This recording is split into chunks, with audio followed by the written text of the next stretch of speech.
ऐसा क्या हुआ कि मुझसे लड़ाई करके झगड़ा करके धक्का दे दिया गया। तो सुबह सुबह जल्दी तैयार होके हम निकल गए रेलवे स्टेशन। हमारी रेल थी 6:15 की और हम निकले थे घर से 6 बजे। तो डर ये था कि हम फटाफट से ट्रेन पकड़ पाएंगे, यानी फटाफट से फुल स्पीड में गाड़ी चला के स्टेशन पहुँचे। और स्टेशन में खुशबू दीदी ने पहले से ही हमारा टिकट ले लिया था। तो भाग के मैंने डब्बे के पास गई, S3 था हमारा कोच, और यहाँ मिले हमें खुशबू जी। हम फटाफट से पहुँच गए मारवाड़ जंक्शन, ये खुशबू दीदी की धन्नो है। और हम फाइनली पहुँच गए शूटिंग की लोकेशन पे। तो जी हाँ, मैं आई हूँ आज शूटिंग पे काफ़ी टाइम बाद, 2 साल बाद बैक किया है। शादी होने के बाद और बच्चा होने के बाद ये मेरी पहली शूटिंग थी। फटाफट से नाश्ता करके मैं हो गई तैयार और मुझे बहुत एक्साइटमेंट था क्योंकि ना मतलब काफ़ी टाइम बाद मैं शूट कर रही थी और इस बार सीधा शूट था इमोशनल सीन। तो इमोशनल सीन में तो आप लोगों को पता है मेरे को हंसी आई जाती है। एज़ यूजुअल हमने पूजा की, कैमरे की पूजा की, और इमोशनल सीन के लिए हमने आँखों में नकली आंसू लगाए ताकि मुझे थोड़ा सा रोना आए।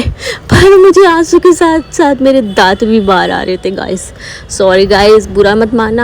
तो यहाँ ये सीन था कि मेरे हस्बैंड और मेरी सास मेरे पे जुल्म करते हैं, मतलब कि बाकी पूरी कहानी मैं आपको यहाँ नहीं बताऊंगी, आप यूट्यूब पे जल्दी आएगी, आप देख लेना। यहाँ पे हम मस्ती कर रहे थे और मज़ा भी आ रहा था।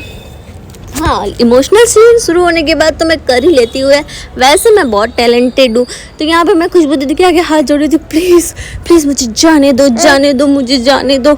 यहाँ मतलब ओवर एक्टिंग हो गई गाइस, इग्नोर करना। तो ऐसे करके मुझे लगा धक्का। फिर आ गई थी बारिश और बारिश में हमने काफ़ी इन्जॉय किया, लुक चेंज किया क्योंकि दूसरे शूट का लुक अलग था।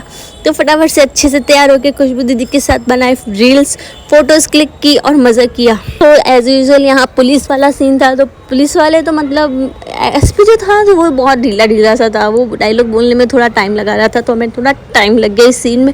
मेरी आई बारी, ये था मेरा भाई, मतलब सीन में था मेरा भाई। तो यहाँ मेरे भाई को बचा रही थी मैं पुलिस वालों से, पर भाई पुलिस वाले तो बहुत ही गंदे निकले, ले गए उसको पकड़ के। फिर हमने लोकेशन की चेंज, क्योंकि बारिश आ रही थी तो मुझे मेरे कपड़े गीले हो रहे थे, ऊपर करने पड़ रहे थे। यहाँ पे हमारा झोपड़पट्टी में सीन था और एज यूजुअल शूट खत्म होते मैं तो पकड़ने लगी ट्रेन। यहाँ देखो बारिश में गीले होते भीगते भीगते स्टेशन पहुँची।